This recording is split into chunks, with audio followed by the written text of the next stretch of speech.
লৈ আহিছোঁ ৰাজনীতিৰ প্ৰেক্ষাপটৰ অন্য এক খবৰ। জামুগুৰি হাটত ABVP কাৰ্যালয় উদ্বোধন কৰিলে বিধায়ক পদ্ম হাজৰিকাই। অসমত পাকিস্তান জিন্দাবাদ নচলিব, ইয়াত বন্দে মাতৰম তথা জয় আই অসমীয়া চলিব বুলি মন্তব্য প্ৰকাশ কৰিছে বিধায়কগৰাকীয়ে।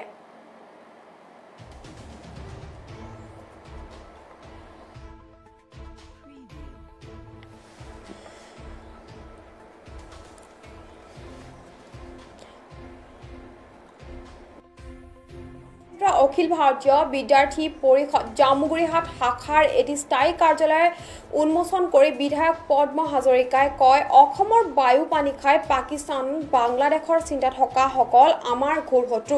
আমাৰ মাটি আমাৰ সংস্কৃতি ভাবুকি কঢ়িয়াই অনা এইসকল জাতিৰ শত্ৰু। এনে শত্ৰুক অসমৰ পৰা পুলিয়ে খপতি আঁতৰাই পলুৱাই পঠাব লাগে বুলি বিধায়কগৰাকীয়ে মন্তব্য প্ৰকাশ কৰিছে। আৰু এই মুহূৰ্তত তেখেতৰ মন্তব্যখিনি আপোনালোকক শুনাবলৈ চেষ্টা কৰিম। ক্ৰিকেট খেল হয়, পাকিস্তান জিকিলে যদি ইয়াত জিন্দাবাদ হয়, পতাকা ফটোৱা পৰিৱেশ হয়, এইবিলাক আমি নোহোৱা কৰিব লাগিব। ইয়াত অসমৰ মাটিত, আমাৰ দেশৰ মাটিত পাকিস্তান জিন্দাবাদ কেতিয়াও হ'ব নোৱাৰে। ইয়াত ভাৰত মাতা কি জয় হ'ব, জয় অসম হ'ব, ইয়াত বেলেগ কোনো কথা আহিব নোৱাৰে। তাৰ কাৰণে এগৰাকী সচেতন ছাত্ৰ ছাত্ৰী হিচাপে আমি আমাৰ দায়িত্ব পালন কৰিব।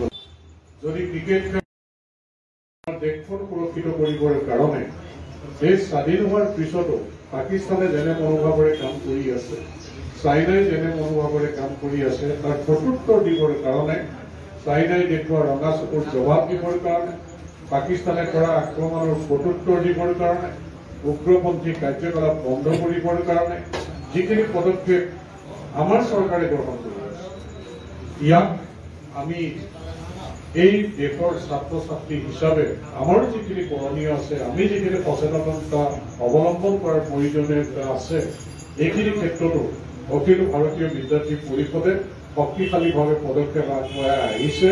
আৰু আমি জামুগুৰি অঞ্চলতো এক সঠিকভাৱে পদক্ষেপ আমি আগবঢ়াই গৈ আছো আৰু অধিক শক্তিশালী পদক্ষেপ আগবঢ়াব লাগিব। যে আমাৰ ৰাজ্যখনৰ বৰ্তমান যিটো পৰিস্থিতি, এক পৰিকল্পিত দেশখন সুৰক্ষিত কৰিবৰ কাৰণে দেশ স্বাধীন হোৱাৰ পিছতো পাকিস্তানে যেনে মনোভাৱেৰে।